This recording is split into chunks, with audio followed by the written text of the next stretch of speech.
Meus amores, bom dia. Segunda parte da nossa aula será a explicação, do capítulo 6, certo? Módulo 2, frações. Vocês vão fazer a leitura aqui da página 158. Ó, os icebergs são grandes blocos de gelo que se desprendem de geleiras e ficam à deriva nos oceanos, sendo levados por correntes marítimas, por ondas e pelo vento. Eles podem variar desde o tamanho de um carro até de uma cidade.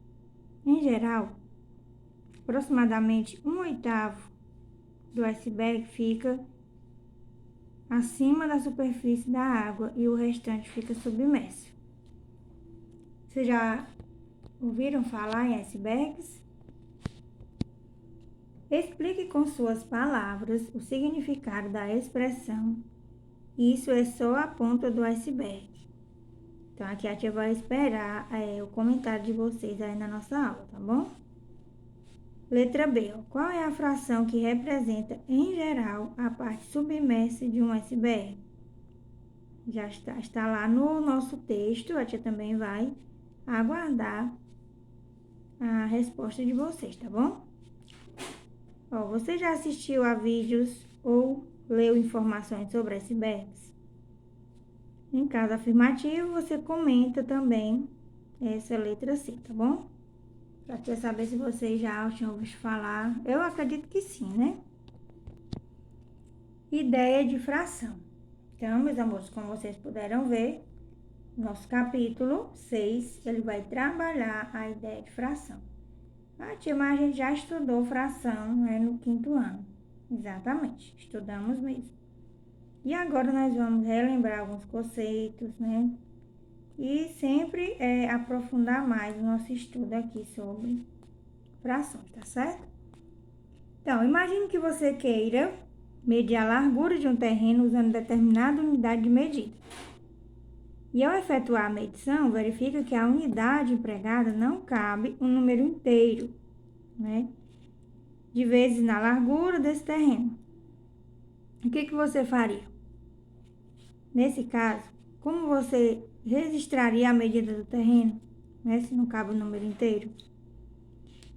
Para auxiliar na resolução de situações parecidas como essa, há cerca de 3.000 anos, os egípcios criaram as frações. Nesse caso, a fração indica parte de um inteiro, ou seja, uma parte da unidade da medida. As frações podem ser usadas em diversas situações do nosso dia a dia. Vocês estão observando aqui, uma festinha de aniversário, em que nós temos uma jarra de suco, que ela tem as partes, repartida aqui, O bolo, ele não tá todo, tá repartido também, Então, contando com Vanessa, há 3 meninas e 2 meninos, Na festa. Nesse caso, podemos comparar a quantidade de meninos em relação à quantidade de crianças pela seguinte fração. Quantidade de meninos, que foi o que a tia falou primeiro, E quantidade total de crianças, que é 5. Então, nesse caso, nós temos o numerador e o denominador, certo? Nesse caso, gente, a fração 2/5, ela representa uma razão, Ou seja, é a quantidade de meninos em relação ao total de crianças, que está na razão de 2 para 5. Então, uma fração, além dela representar parte de um todo, ela também pode representar uma razão, uma comparação entre duas grandezas, O bolo, de aniversário da Vanessa, gente, foi cortado em pedaços iguais, e servido aos convidados. Olha só. Considerando o bolo inteiro uma unidade, podemos representar a parte do bolo que restou na bandeja pela seguinte fração, que sobrou na bandeja, Então, o que sobrou? A quantidade de pedaços que restaram na bandeja, né? Que foram 11 pedaços para o todo. Então, o que a gente já pode concluir sobre uma fração, gente? Que o denominador, ele representa o todo, né? E aqui o numerador representa as partes, né? Então, nesse caso, a fração 11 sobre 20 avos representa a parte de uma unidade, né? Que no caso, o bolo inteiro era a unidade. E a jarra? Quem ficou atento ali à jarra? Ó, a ideia de fração, gente, também está relacionado com divisão, né? Fração é uma divisão. Ó, a gente pode observar aqui na jarra, né, de suco, que as marcações dividem a quantidade de suco em 5 partes iguais, das quais 5 estão completamente cheias, né? Então, como é que eu posso representar, através de uma fração, a quantidade de suco que tem nessa jarra? 5 sobre 5, né? Porque ela representa, ó, um inteiro. Ó, 5 dividido para 5 é 1, né? E por último, aqui na página 161, nós temos a bandejinha de doces, né? Bandeja de doces. Há 56 doces, né? Dos quais 26 são brigadeiros. Então, nós vamos considerar a quantidade, nós vamos comparar, gente, a quantidade de brigadeiros com a quantidade de doces, né? A quantidade de brigadeiros, ó, 26. E a quantidade total sempre vai ficar no denominador. Então, aqui nós temos uma fração, ó, 26 sobre 56, ok? Aqui na página 162, como é que a gente faz a leitura das frações, meus amores, né? Vamos relembrar aqui, né? Ó, nós podemos ler, ó, 1 sobre 2, quando o denominador é menor que 10, né? Ou 1 meio.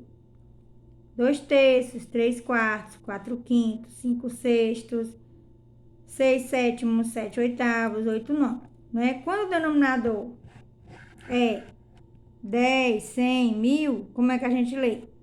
Décimos, centésimos e milésimos. Ó, você fala o nome do número mesmo, 7 décimos, 23 centésimos e 209 milésimos.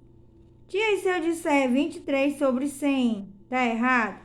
Não, não tá errado, né?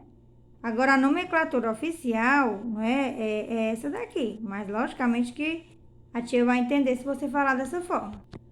Olha, quando o denominador é maior que 10 e a fração não é decimal, né? Olha só como é que a gente lê. 6 onzeavos, 1 23avos, 5 19avos, 13 47avos e 3 700avos, né?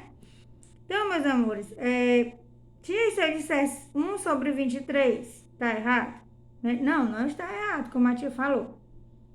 A nomenclatura oficial é essa daqui, certo? Mas quando você diz 1 sobre 23, você sabe que está se referindo a essa fração, tá bom?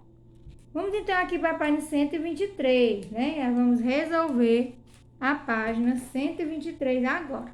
Vamos lá, já vai estar mostrando aqui para vocês, ó.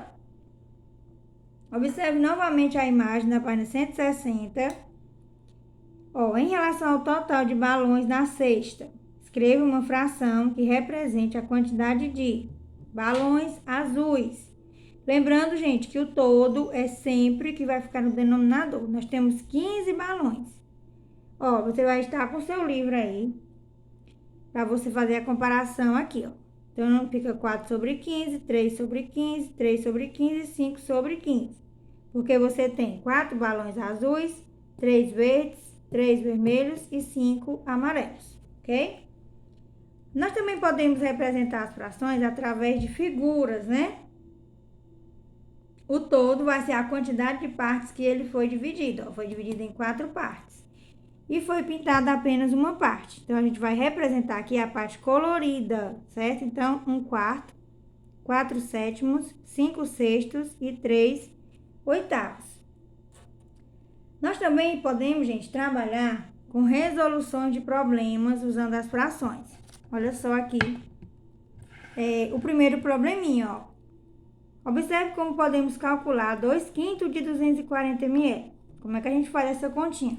Ó, 2/5 de 240, né? O que a gente fez, ó?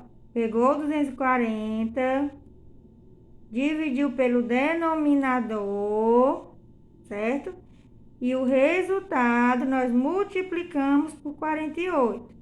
Divide e depois multiplica.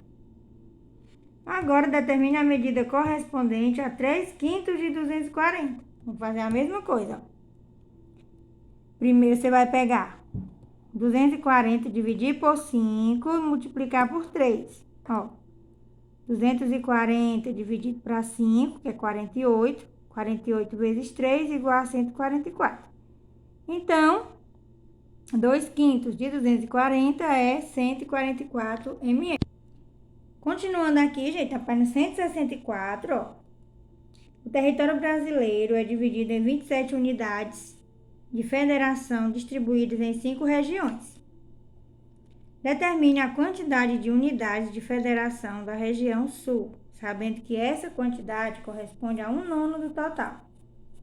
Então, a gente vai fazer, ó, 1/9, não é, de 27, certo? 1/9 de 27. Aí você vai fazer, ó, 27 dividido para 3, para 9, desculpa. Igual a gente fez a anterior, né? Ó, 1/9 de 27. Aí você vai dividir, ó, 27 dividido para 9, ó, 27 dividido para 9 é 3. 3 vezes 1, 3. Ok? Você poderia fazer assim também, ó, 27 dividido para 9 vezes 1, né? Ó, 27 dividido para 9 vezes 1. Aí, 27 dividido para 9 é 3. 3 vezes 1 é 3. Tanto faz, você pode fazer junto ou pode fazer junto ou separado. Então, na região sul há 3 unidades de federação. Essa é a letra A. Letra B. Sabendo que a região centro-oeste abrange 4 unidades de federação, que fração representa essa quantidade em relação ao total? Que a gente já está fazendo uma comparação, gente, ó. Então, como são 4 unidades, né, ó, 4 para o todo é 27. Então, fica 4 sobre 4, 27 avos, certo? Questão 5, ó. Cada recipiente a seguir tem a capacidade para 1.200 ml, certo? Todos são iguais, né? E você observa, gente, que ele tá com algumas marcações, né? Ó, que tem uma, que tem 3, que também... Só que aqui tá mais larguinho, né? Parece? Tá menorzinho o espaço, né? Então, vamos lá. Vamos ver o que ele quer saber aqui dessa questão, né? Sabendo que as marcações dividem cada recipiente em partes com mesma capacidade, determine uma fração que represente a quantidade de líquido em relação à capacidade total de cada recipiente. Ó, então, o A está dividido em 3 partes. Ó. 1, 2, 3. Então, parte pintada, numerador, e o total, 3, ó, 1/3. A B, 3 partes pintadas, dividido em 4 partes, 3/4. Letra C, 3/6. Letra D, 5/8. Ok? Letra B, a quantidade de líquido contido em cada recipiente. Então, cada uma dessas frações aqui, ó, nós vamos fazer igual a gente fez na questão 4, na questão 3, tá bom? Ó, 1/3, né? Aqui ficaria assim, ó. 1/3 de 1.200, por exemplo. Ó, só para vocês. Ó, 1/3 de 1.200. De, gente, é o produto, certo? Quando a gente fala de, significa que a gente vai multiplicar. Aí você vai dividir, ó, 1.200 por 3, ó, 1.200 dividido por 3, que dá 400. 400 vezes 1, que dá 400. 3/4 de 1.200, ó. Você vai fazer Com todos você faz a mesma coisa. 1.200 dividido para 4 é 300. 3 vezes 300. Ó, aqui, ó, eu tô fazendo isso aqui, ó. 3/4 de 1.200. Aqui, 3/6 de 1.200. 5/8 de 1.200. Ó, divide e depois multiplica, ok? Então, meus amores, essa foi nossa atividade de sala. Se vocês terminarem, não é, de fazer tudo direitinho, vocês enviam a foto pra tia, tá certo?